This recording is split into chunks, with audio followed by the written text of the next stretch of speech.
Bonjour et bienvenue à tous sur le plateau télé de la désorientation à l'orientation.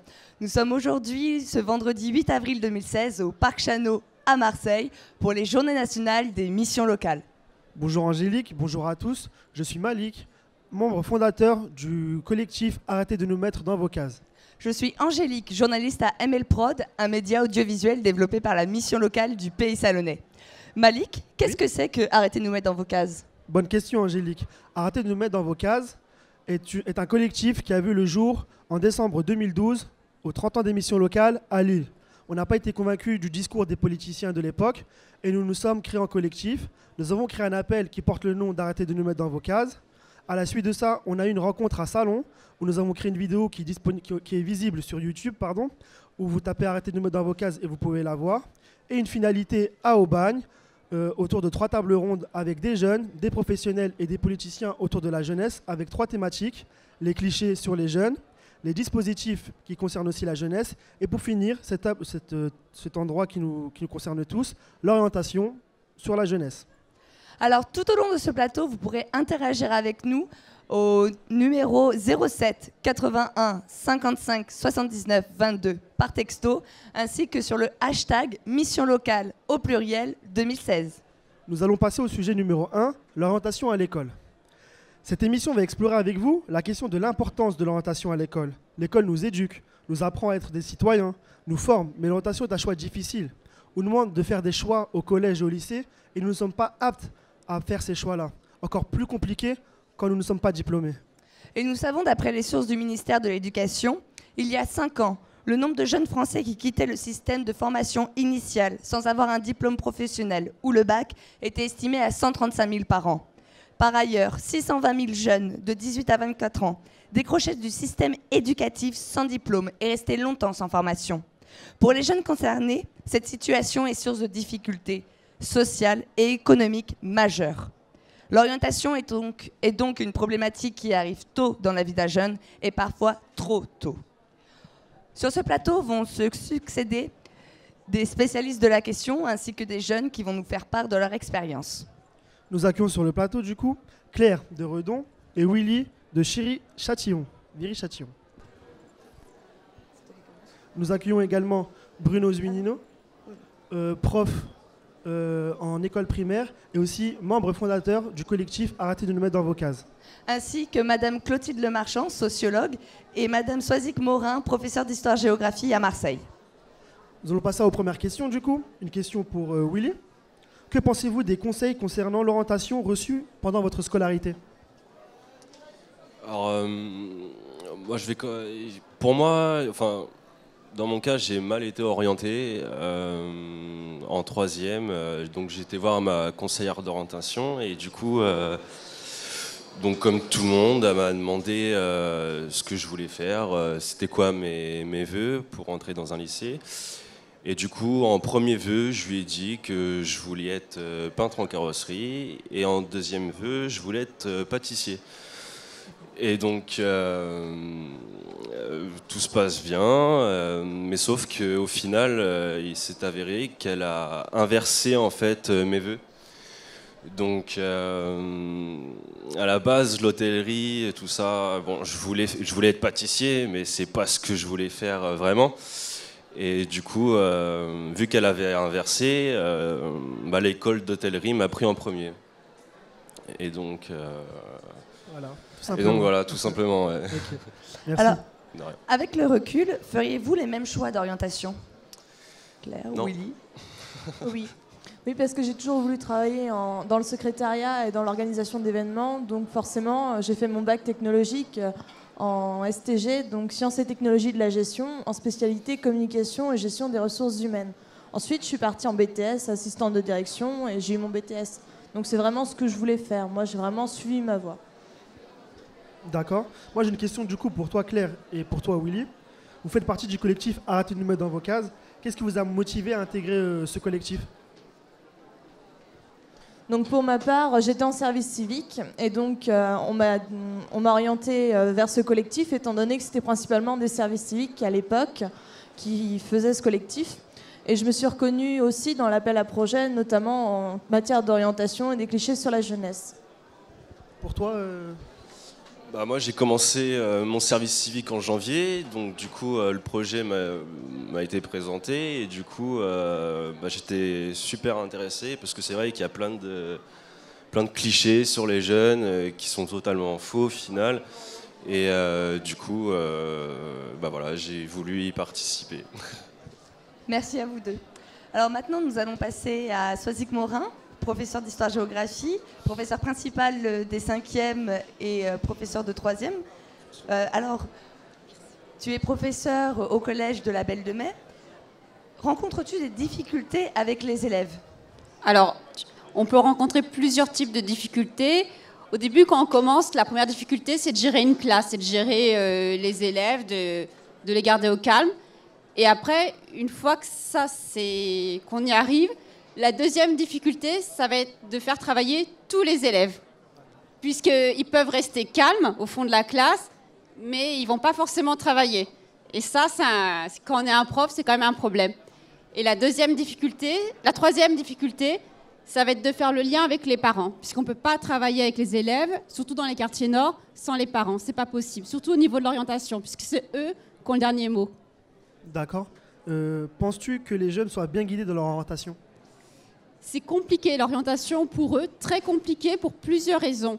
Déjà, nous, dans notre collège, la conseillère d'orientation, elle n'est pas là tous les jours. Et ça, c'est un vrai problème. Deuxième problème, c'est qu'il y a un mouvement, elle change, elle est là depuis 2 ans. Et elle connaît mal le réseau, connaît mal le secteur. Et ce n'est pas de sa faute, puisqu'elle n'a pas le temps de tout connaître, surtout quand elle est dans 2 collèges complètement différents. Et après, les jeunes, ils n'ont pas forcément conscience en 4e, 3e qu'il faut peut-être commencer à se préoccuper de l'orientation, surtout quand les frères, sœurs, parents sont au chômage ou restent chez eux. D'accord. Alors, une dernière question. Tout d'abord, qu'est-ce que le décrochage scolaire et quels sont les moyens mis en place quand un élève est en décrochage scolaire? Alors, c'est pareil, c'est une question qui est complexe, le décrochage scolaire.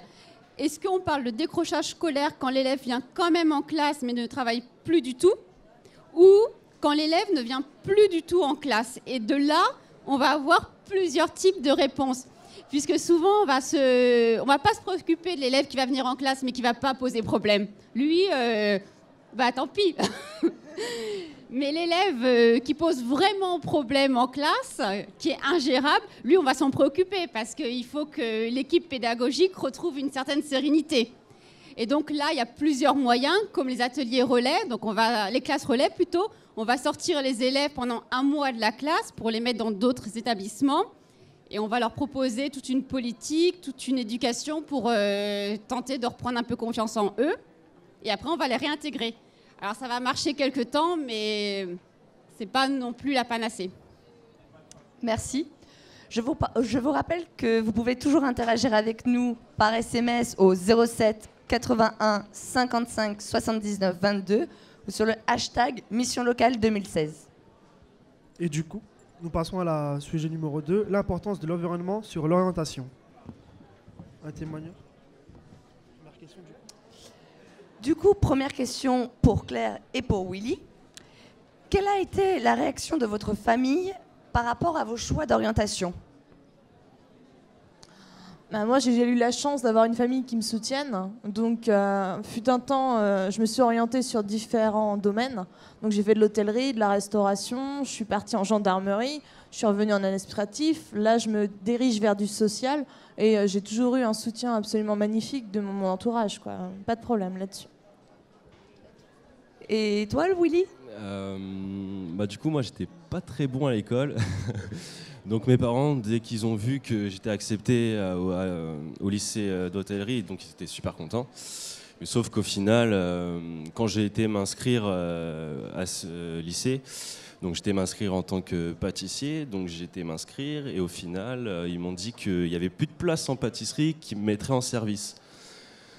Donc là, tout de suite, je me suis posé des questions, je me suis dit, je sais pas si je vais y aller. Et ma mère, elle était derrière moi, elle m'a dit, si t'as trouvé un lycée, donc tu vas faire tes 2 ans, et puis voilà. Donc j'ai fait mes 2 ans, et au final, j'ai pas eu mon diplôme parce que ça m'intéressait pas du tout. Et du coup, voilà. Une question du coup pour toi, Claire et Willy. Pensez-vous que votre orientation soit en accord avec votre environnement familial, géographique et social? Bah moi niveau moi j'avais pas de problème pour y aller à mon lycée, donc moi j'ai le RER pour y aller à côté de chez moi, donc ça posait pas de problème. D'accord. Toi, Et Claire? moi, du coup, mon lycée, il était sur Redon, donc la ville où j'habite, donc desservi par les cars scolaires, donc pas de problème non plus. Très bien, merci. Merci. Alors pour nous éclairer sur ce sujet, nous avons avec nous Clotilde Lemarchand, sociologue, spécialiste de l'éducation et qui travaille sur la question de l'orientation scolaire. Bonjour Clotilde Lemarchand. Bonjour. Alors tout d'abord, qu'est-ce qui vous a emmené à travailler sur la question de la mixité? Alors oui, c'est vrai que l'orientation, je l'ai abordée par ce biais de l'orientation garde-triage des filles et des garçons, des jeunes femmes, des jeunes hommes. Au départ, c'est une idée d'une chef de SAIO à l'Académie de Caen. Moi, je travaille à l'Université de Caen. Et dans le cadre de mes recherches, j'avais travaillé déjà sur la jeunesse, la sociologie de la jeunesse. Voilà. Et il y avait cette idée d'une équipe, d'un partenariat avec aussi la délégation régionale aux droits des femmes, avec la région. En abordant la question sur un tout petit objet, une toute petite exception statistique, donc un petit nombre d'individus au départ, les atypiques, les garçons et filles atypiques, dans le sens où il et elle faisaient des formations qui sont atypiques en termes de genre. Des garçons qui s'en vont là où ils sont rares comme garçons, en secrétariat, coiffure, couture, mode, prêt-à-porter, service aux personnes, et des jeunes filles qui s'en vont en électronique, mécanique, maçonnerie. Voilà.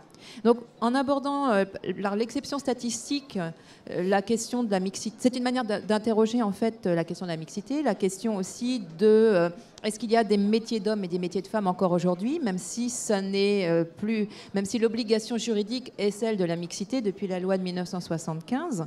Sauf que les réalités statistiques, sociologiques sont qu'il y a effectivement une grande tendance forte à la compartimentation des garçons et des filles dans les formations, puis dans les métiers. Donc voilà, il y avait au départ quelque chose de l'ordre d'une recherche-action, un partenariat d'ailleurs que j'ai trouvé très, très fructueux, qui a rebondi ensuite en Haute-Normandie. Et qui a permis à la fois des recherches, à la fois aussi des propositions. D'accord. Du coup, en fait, vous répondez un peu à la deuxième question. Que penses-tu des filières techniques? Est-ce que les filières techniques évoluent vers la mixité du genre et les générales? C'est un peu ce que vous disiez, du coup. Eh bien, les formations techniques, elles sont soumises à la même obligation juridique de mixité depuis 1975. En même temps, elles ont résisté plus longtemps parce que, historiquement, on a d'abord on a scolarisé les filles 100 ans après les garçons, Oui. dans l'histoire de l'école. Et puis, ensuite, on s'est posé la question, est-ce qu'il faut apprendre un métier aux femmes ? Et puis après, est-ce qu'on peut scolariser ensemble, filles et garçons, dans un même espace? La mixité, c'est ça, c'est la coprésence des deux sexes dans une classe, dans un établissement, dans un même lieu. Et là, dans les formations techniques, ça résistait un petit peu plus parce qu'il y avait une rencontre plus tôt que dans l'enseignement général, une rencontre avec le monde du travail, avec le marché du travail. Voilà. Et là, les jeunes femmes, par exemple, que j'ai pu rencontrer, elles témoignent bien de leur difficulté à trouver un lieu de stage. Trouver un lycée pour s'inscrire en formation de mécanique, par exemple, il n'y a pas de problème. Trouver un lieu de stage, là, c'est plus compliqué. Alors, dernière question. Pensez-vous que les préjugés sur les filières techniques évoluent, ainsi que les générales en même temps? C'est une très bonne question. Moi, ce qui m'a frappé aussi dans ces témoignages d'adultes aussi que j'ai bien sûr interrogés dans le cadre de mes enquêtes, des enseignants, des proviseurs, des personnels de la vie scolaire, eh bien, ce qui me frappe, c'est quand même le côté douloureux de leur quotidien, en tant que membre d'une institution professionnalisante. Ils ont vraiment toujours, leur propos, c'est on est la 5e roue du carrosse. C'est encore plus vrai dans les CFA, mais dans les lycées professionnels, il y a quand même cette impression d'être un petit peu dans la relégation. Pourtant, auxquels ne se limitent évidemment pas les CAP, les bacs professionnels. Hein. Ça n'est pas, c'est beaucoup plus complexe que ça. Ce sont aussi des diplômes valorisés sur le marché du travail. Mais il y a quand même un jeu de représentation qui est encore un peu en leur défaveur, qui est lié aussi à la dévalorisation peut-être du travail manuel, du contact avec la matière directe, qui est quand même dans nos sociétés françaises pas très valorisé. Valorisé, oui. D'accord. Oui, Du coup, encore. nous avons reçu quelques réactions SMS. J'aimerais bien qu'autour de la table, vous me donniez votre ressenti, votre avis sur ces questions-là. La première, c'est les choix des filières n'interviennent-ils pas trop tôt? Claire, Willy, un avis sur ça? Bah, trop tôt, enfin, je dirais pas comme ça, je dirais plutôt que on devrait faire plus de stages, en fait, de découverte, plutôt, je dirais, bon, pas à partir de la 5e, quand même pas, mais à partir de la 4e, 3e, je pense qu'on devrait faire plus de stages aux élèves pour qu'ils découvrent justement ce qu'ils veulent faire.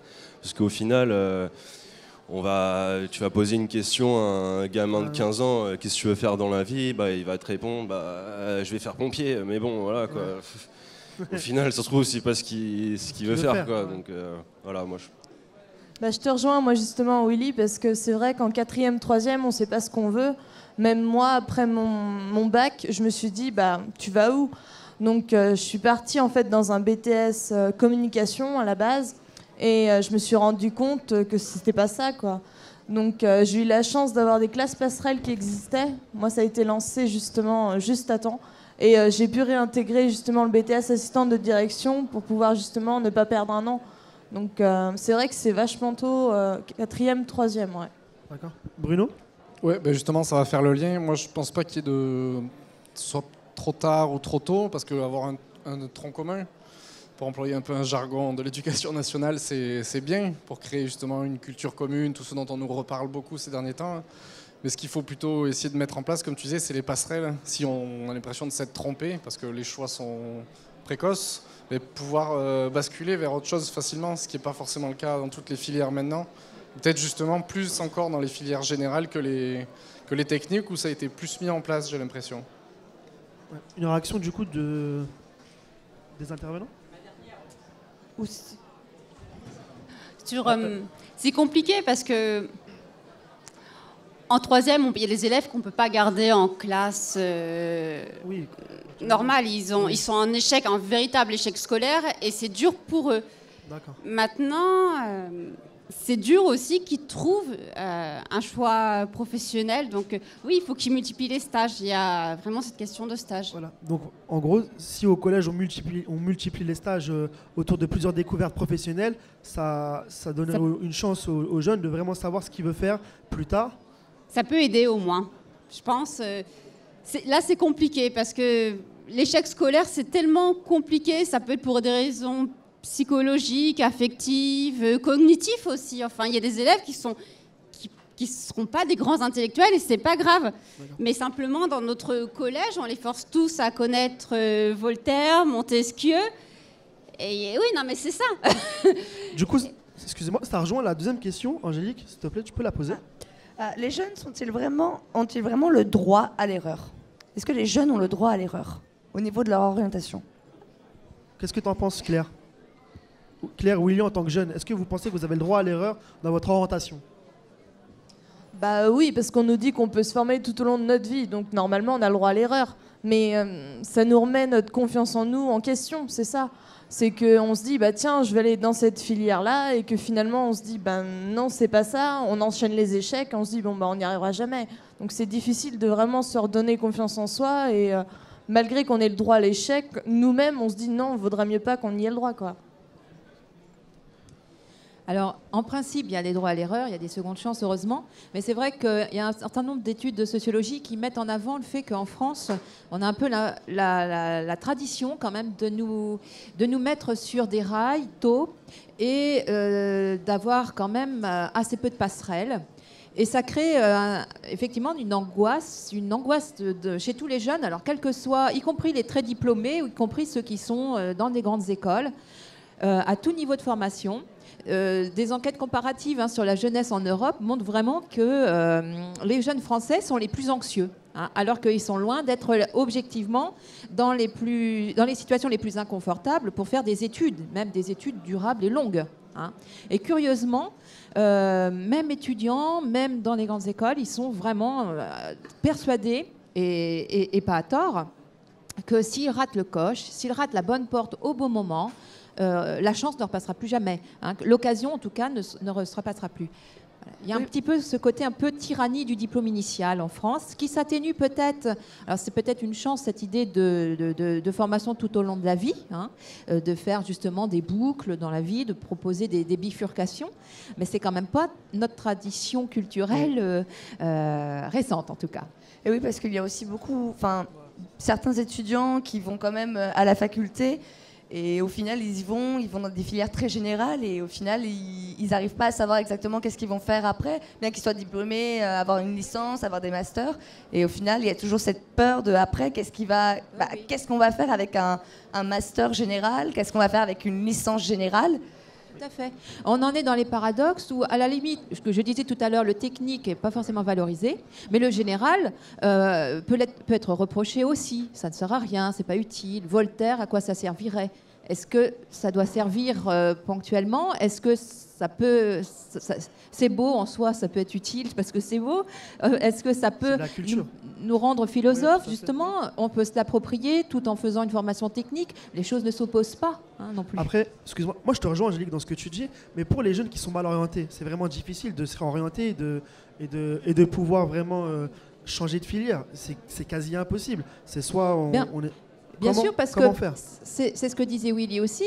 On prend une formation générale, professionnelle, technologique, mais si on prend une formation professionnelle, faire pâtisserie ou faire un travail dans le bâtiment ou faire conducteur poids lourd, etc., ce ne sont pas du tout les mêmes métiers, ce ne sont pas du tout les mêmes compétences. Hein. Donc, il y a aussi peut-être des petites négligences à ce niveau-là, comme si on avait déjà dans l'orientation, l'orientation dans le système français, c'est voie générale, voie technologique, voie professionnelle. Ça ne suffit pas. Hein. Au-delà de ça, il y a aussi un autre quadrillage horizontal, les spécialités. Hein, parce que être dans la cuisine, la restauration, ce ne sont pas du tout les mêmes compétences, les mêmes métiers, les mêmes univers, les mêmes mondes professionnels, hein, que d'être dans le bâtiment ou d'être dans la logistique ou dans l'administration. Hein. Est-ce que quelqu'un veut encore réagir? Je voulais rebondir justement sur ce que tu as dit. Parce que moi, justement, j'ai commencé par faire un master en histoire. Mais pas général du tout, par contre, ni la licence, c'était très spécialisé. Je ne vais pas raconter le sujet de mon mémoire, mais ça menait à rien, enfin, quelque chose qui m'intéressait beaucoup, mais qui ouvrait aucune passerelle, justement, encore moins qu'entre la pâtisserie et la mécanique poids lourd. Et après, j'ai tout arrêté et j'ai essayé de travailler. Et bon, j'avais dans l'idée d'aller faire les compagnons, donc de changer. Ils m'ont ri au nez parce qu'avec un master, qu'est-ce que tu viens faire là? Puis j'ai essayé de travailler et les gens m'ont dit mais en fait tu sais rien faire, hein. Tu sais juste écrire des mémoires qui n'intéressent personne sauf toi. Et là je me suis senti bête. Donc voilà, ils sont peut-être pas assez généraux justement, ou ils n'ont pas l'image d'études générales et qui forment. Enfin moi j'avais l'impression d'avoir formé mon esprit et de savoir faire plein de choses, mais c'était pas l'image qu'on m'a renvoyée. Et c'était assez violent. Alors, une question que nous venons d'avoir. Une année de césure ne serait-elle pas la solution pour trouver son orientation? C'est bizarre, c'est pas une proposition d'arrêter de mettre d'avocat, ça? Ah si. Eh bien, nous répondrons cela sinon dans la prochaine partie. Tout à fait. Et alors, une dernière. Il faudrait déjà leur apprendre, aux élèves, ce que le monde professionnel... Avant de leur demander... Alors, il faudrait déjà leur demander qu'est-ce que le monde professionnel avant de leur demander ce qu'ils veulent faire comme travail. Qu'en pensez-vous? Donc, il faudrait déjà demander aux élèves et leur expliquer le monde professionnel. Moi, je crois que la question posée comme ça, beaucoup trop abstraite pour des élèves. Enfin, moi, je vois même les troisièmes, hein, ils vont rien comprendre. Je suis désolée, mais... si on les met dans le monde professionnel, il faut qu'ils touchent. Enfin, moi, je vois, on a des élèves de 4e ou de 3e qui sont en cuisine à la cantine, et là, ils comprennent qu'ils comprennent ce que c'est se lever, de respecter vraiment des horaires, des temps. Mais le monde professionnel, enfin moi j'ai fait partie de la micro-génération en 5e, on avait nos cahiers d'activités pour découvrir le monde professionnel. Mais je sais que c'était le lundi avec ma prof principale qui était prof de PS. Voilà ce que j'ai retenu. C'est tout. Merci, et merci de vos réponses. Et vous pouvez toujours interagir avec nous au 07 81 55 79 22. Vos questions sont les bienvenues, ainsi que sur le hashtag Mission Locale 2016. Nous allons maintenant passer à la troisième partie. Tout à fait. Qui s'intitule « Créer une matière sur l'orientation ». Du coup, Willy, tu peux nous en dire un peu plus sur qu'est-ce que tu veux faire? C'est quoi cette matière dans l'orientation? Cette matière d'orientation, c'est faire découvrir aux élèves ce que c'est le monde extérieur, quoi, au final. De pas rester dans leur classe à écrire des bouquins, enfin, leur faire découvrir ce que c'est le monde du travail et pour qu'ils découvrent ce que c'est, quoi. Voilà. Avec, vraiment leur permettre une accessibilité au monde et vraiment une vision sur tout ce qu'ils peuvent faire. Exactement, c'est ça. Dans le monde professionnel. Ouais, c'est ça. Exactement. D'accord. Et du coup. Alors, par rapport à vous trois, d'abord, Clotilde, Bruno, Swazik, pensez-vous que créer une matière à orientation serait utile pour les jeunes? Oui, alors je l'ai découvert d'abord en vous lisant votre question qu'il y avait cette demande-là. Ça m'a fait pas mal réfléchir. Alors, quelle est l'importance de cette orientation, de cette réflexion, de cette place qu'elle doit être, ça doit être une place accrue dans le monde du collège, du lycée, ça c'est vrai, hein, qu'il n'y ait pas assez de place, c'est comme disait Swazik, il n'y a pas assez d'heures aussi. C'est une question longue, c'est pas quelque chose qu'on va résoudre, qu'un élève va résoudre avec 1, 2, 3 rendez-vous d'une demi-heure avec un conseiller ou une conseillère. Hein. Donc c'est sûr, il faudrait là y apporter plus de personnel, plus de temps, un véritable accompagnement, ça veut dire du temps. Hein. Alors en faire une matière scolaire, par contre, ça veut dire une matière, ça veut dire des notes, ça veut dire une sélection. Donc on revient, est-ce que c'est ça vraiment que vous voulez? Est-ce que c'est ça que nous voulons est-ce que c'est ça qui serait peut-être un bon chemin pour mûrir une orientation, un projet? Est-ce qu'il faut reprendre dans une voie scolaire avec aussi cette dimension de sélection? Je ne suis pas sûre. Je ne suis pas sûre. Maintenant, pourquoi pas? Moi, je pense qu'il y a surtout... il faut faire effectivement l'utilité des stages découvertes. Moi, je l'ai entendu beaucoup dans les témoignages de jeunes. Hein, c'est comme ça qu'il y a des idées aussi atypiques. C'est comme ça que des idées naissent. Ce n'est pas la seule manière, mais c'en est une. Donc, le développer dès la 4e ou en faire 2 en 3e, pourquoi pas? Il y a des forums aussi de métiers qui sont organisés des fois avec des parents d'élèves. Tout simplement, c'est un peu exigeant en temps, là aussi, mais c'est sur un samedi matin, des parents qui proposent de faire, aux élèves de faire un tour de table où chacune présente son métier. Voilà, c'est une manière simple de faire connaître déjà des métiers existants auxquels des élèves en 3e ne pensent pas. Ça, c'est des choses qui existent, qui ont été faites, hein, qui ne sont pas forcément formalisées, qui le sont un peu, hein, mais qui existent. Hein.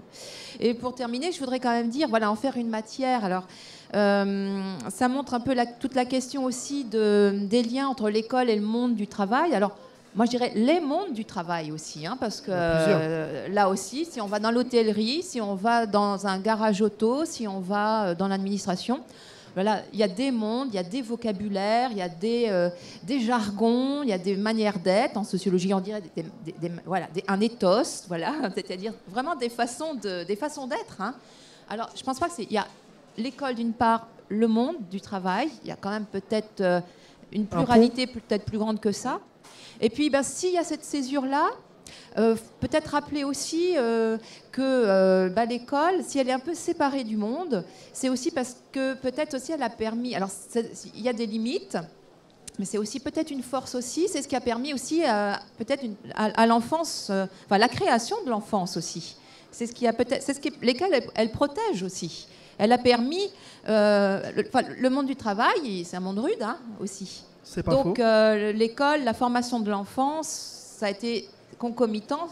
On parle de l'invention de l'enfant, c'est quelque chose d'historiquement daté, et qui va de pair avec l'invention de l'école. Et ça, peut-être qu'on pourrait y repenser aussi, que voilà, l'école n'est pas simplement la méchante marâtre qui contraint. Voilà, elle n'est pas parfaite, c'est clair. Elle est source d'inégalités sociales. Enfin, elle est source, ou en tout cas, courroie de transmission d'inégalités sociales. Ça, la sociologie ne cesse de le montrer. Et en même temps, elle a aussi été ça, un lieu aussi, un entre-soi qui permettait aussi peut-être une protection aussi de l'enfance, d'une prime jeunesse. Merci. Donc c'est peut-être à repenser aussi, quoi. Merci. D'autres réactions sur la question ? Et puis, créer une matière orientation, en effet, ça pose la question des notes et encore de mettre des élèves en échec scolaire, ce qui est un vrai problème parce qu'il y a des élèves qui ont des grosses difficultés en français. Donc, comment on les évalue ? On les évalue à l'écrit, on les évalue à l'oral. Ça paraît un détail, mais vraiment, pour des élèves... Moi, les élèves avec lesquels je travaille, c'est pas un détail du tout. Et non, oui, c'est vraiment les remettre en échec scolaire. Je peux réagir par rapport à ça ? Je t'en prie, Claire. Oui. Parce que moi, je travaille dans un collège actuellement. Je suis auxiliaire de vie scolaire auprès d'enfants en situation de handicap. Et on a une matière, si vous voulez, un petit peu sur l'orientation, justement. Et ils font des stages. Et par rapport aux stages, en fait, ils n'ont pas des notes, mais des observations, en fait, par rapport aux lieux qui les intéressent vraiment. Et donc, par rapport à ça, il y a eu des témoignages de parents, eux, sur des temps, justement, scolaires. Et par rapport à ça, ils sont venus pendant 1 mois, chacun pour présenter les avantages et les inconvénients de leur métier, justement. Et j'ai trouvé ça vachement intéressant et je me suis rendu compte qu'il n'y a pas beaucoup de collèges ou même de lycées qui font ça. Et c'est une matière notée ou pas ? Non, plutôt des observations et des améliorations. Il n'y a vraiment pas de notes par rapport à ça. D'accord. Dernière réaction, Bruno ? Oui, alors du coup, beaucoup de réactions. Juste pour la notation, je pense qu'on peut juste noter l'investissement, parce que maintenant on note en termes de compétences. Donc, ça pourrait se faire. Je pense que, puisque j'ai un peu la double casquette, là, quand on avait écrit cette proposition, c'était plutôt en termes de temps dédié que créer une matière, une discipline, puisque de toute façon, il n'y aurait pas, j'imagine, pas de création de poste de professeur d'orientation. Sans quoi il y aurait une grève dans les CIO et les missions locales, mais il ne faut pas qu'il y ait de conflit d'intérêts, puisque ce n'est pas le lieu. Oui, mais sur les stages, moi ça m'est arrivé de faire venir dans des classes soit des professionnels pour qu'ils présentent leur métier. Par exemple, un luthier cette année, dans l'école où je suis, c'est un métier qui est inconnu. Il n'y en a aucun qui joue d'instrument de musique, surtout pas du violon. Donc c'est intéressant de les ouvrir sur le monde. Et puis ça fait partie de toute façon de nos compétences, nos référentiels, même pour les enseignants de primaire où on n'a pas d'orientation vraiment à faire, si ce n'est une orientation qu'ils intérioriseraient déjà, et ça joue beaucoup je pense, mais on doit quand même participer à leur orientation, même nous, même en maternelle, ça fait partie des compétences. D'accord. Ouais, vas-y. Non, je te remercie. Non, du coup, je voulais passer à la deuxième question. Et pour, voilà, ce serait, les jeunes sont les porteurs de cette loi. Pensez-vous que le ministère de l'Éducation est prêt à prendre en compte leur avis ? Bruno, j'aimerais avoir ton avis, puisque l'éducation, c'est Najat Belkacem. Que je connais très bien. Voilà, tout à fait. Oui. Ça, je peux pas répondre, je peux pas répondre à sa place. Pour toute l'éducation nationale, ça avait été comparé à un mammouth à un temps donné. L'image est brutale, mais il y a une part de vérité. C'est un corps qui est énorme, qui bouge pas facilement. Mais oui, je pense que c'est dans la volonté de tous les enseignants qui enseignent à n'importe quel âge, dans n'importe quel lycée, collège, école, de voir leurs élèves réussir. C'est quand même pour ça qu'on fait ce métier. Et je pense que c'est une bonne idée. Et donc l'éducation nationale, en tant qu'institution, je ne sais pas si elle a très envie de le porter, parce que qui dit changement dit forcément conflit dans cette maison. Mais ça vaut la peine, et puis je pense que pour le coup, si c'est bien porté, ce sera soutenu par la base, c'est-à-dire les enseignants et les élèves, qui sont quand même ceux qu'on met tout le temps au centre, mais qu'on n'écoute jamais. Dans tous les discours, on dit les élèves, la bienveillance, ils sont au cœur du système. Mais quand on fait les projets de réforme du temps scolaire, on écoute l'industrie des vacances, on n'écoute pas les enfants. Tout à fait. D'autres réactions sur la question ? Non ? Nous allons passer donc à la troisième question et la dernière. Qu'est-ce que vous pensez de cette proposition de matière en état brut, sans forcément les notes, mais vraiment la matière à orientation proposée à des élèves au collège, lycée. Plutôt collège, vu que la proposition est plutôt au niveau collège.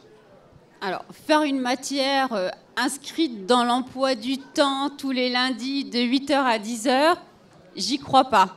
Maintenant, leur réserver un nombre d'heures dans l'année, ce qui est différent, un nombre d'heures dans l'année où plusieurs fois ils vont découvrir l'entreprise ou l'entreprise vient au collège, là oui. Mais il ne faut pas que ça soit une matière comme l'histoire, le français, les maths. Il faut que ça... Sinon, les élèves, il y a des élèves qui sont vraiment réfractaires à l'école. Et si on leur présente une matière orientation, moi j'ai peur qu'ils se braquent juste parce que c'est marqué dans l'emploi du temps, orientation. Comme les maths, le français ou l'histoire. Il faut que ça soit présenté autrement, il faut que ça soit enjolivé. Là, moi, le collège où je travaille a fait 5 jours d'école ouverte. Donc pendant les vacances, on a été plusieurs à travailler, dont le cuisinier du collège. Et il a dû refuser des élèves pendant ces 5 jours parce que les élèves voulaient apprendre la cuisine. Donc là, ce n'était pas présenté comme une matière, c'était présenté comme cuisine. Et là, ils étaient nombreux à vouloir s'y inscrire. Donc, ils ne sont pas réfractaires au métier à apprendre. Ils sont réfractaires à l'école en sens emploi du temps, 8h à 9h, 9 à 10h, pause à 10h. Et voilà. Oui, et devoir cahier de texte et Pronote ou je ne sais quel logiciel. Mais justement, peut-être que la réponse, c'est de travailler cette matière-là avec eux.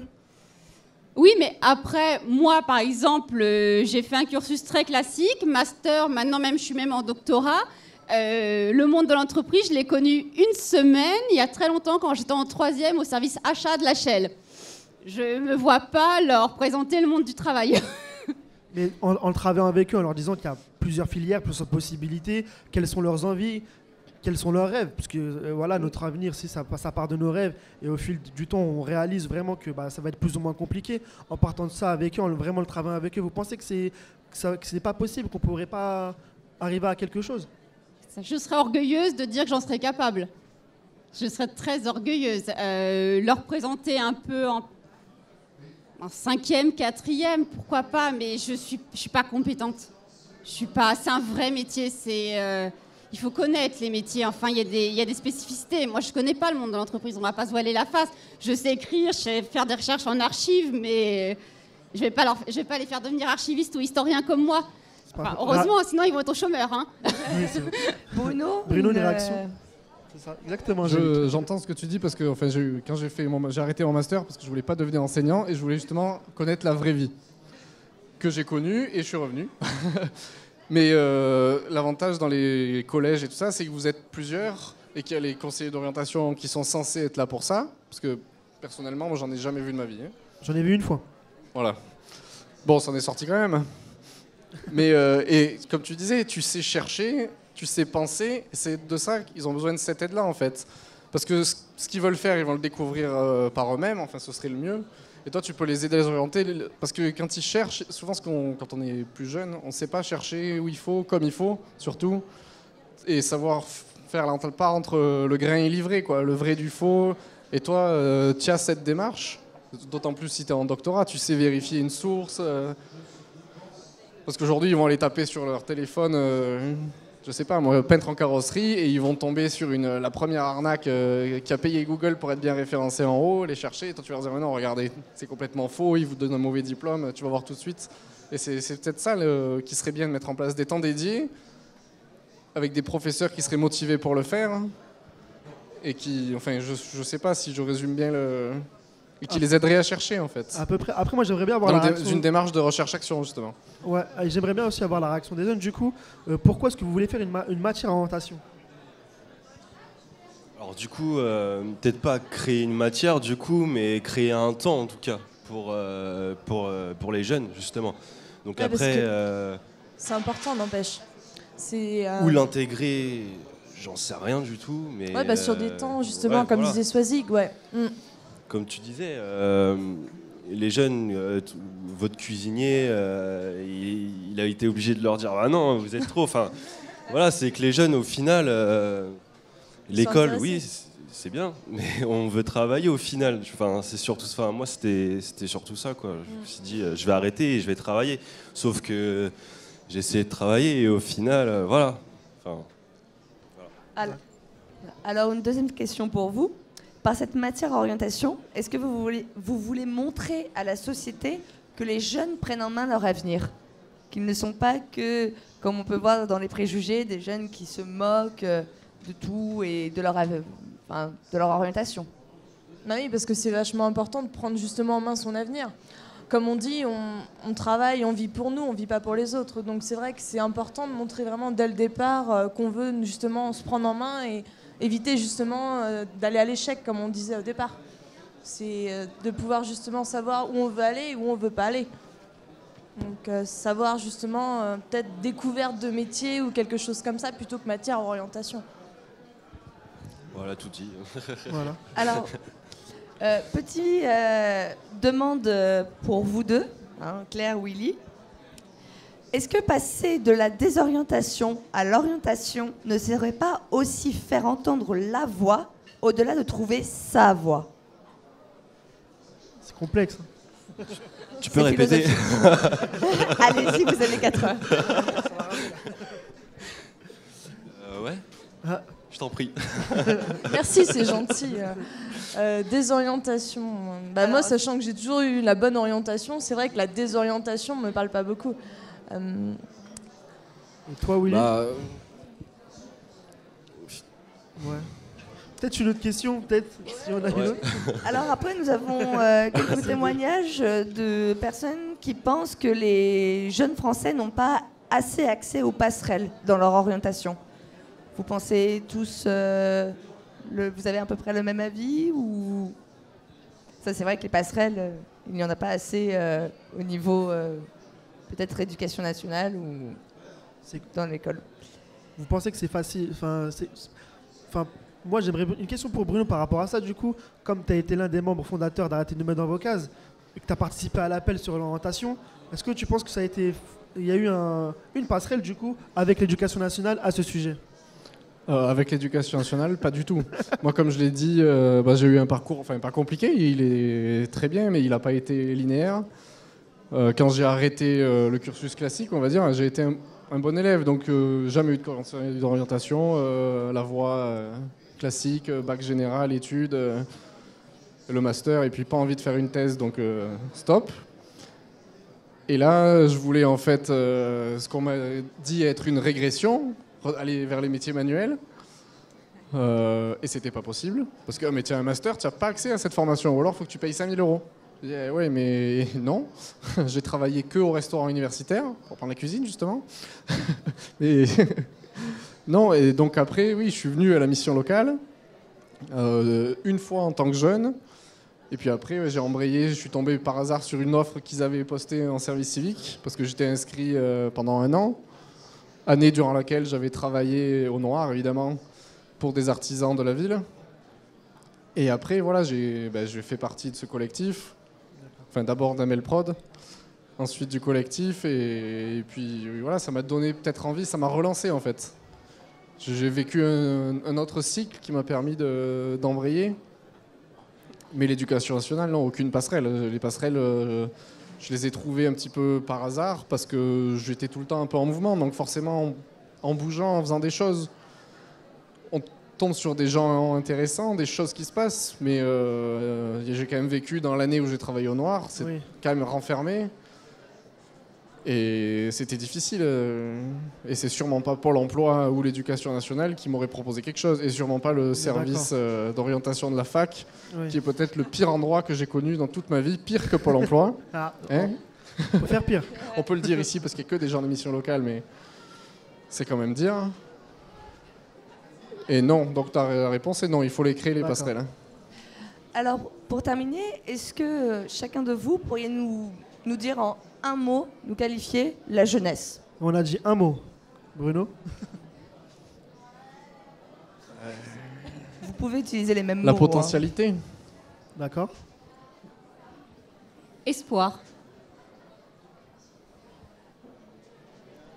Courageux. Courage. L'énergie. C'est long, ça met du temps à réfléchir. Hein. On est un peu limité. Hein. Réflexion. Oui. En pleine réflexion, ouais, c'est ça. Non, tu n'en as pas du tout. Peut-être. Eh bien, si tu n'en as pas, Claire, nous allons donc passer à autre chose. Eh bien, voilà, ce sera ça, le mot, ce sera la réflexion. Merci à tous nos invités, merci à nos partenaires. Arrêtez de nous mettre dans vos cases. L'UNML, les missions locales qui accompagnent les jeunes. O2 Zone, ML Prod, et bien évidemment l'Institut Bertrand Schwartz. Et le mot pour la fin, c'est vraiment agir pour et avec les jeunes. Et voilà, arrêtez de nous mettre dans vos cases, c'est ça aussi. Et voilà, c'est permettre la parole aux professionnels, aux jeunes et aux politiciens, en espérant qu'on puisse tous ensemble aller sur la même direction. Merci Angélique. Merci Malik. Au revoir. Et à bientôt.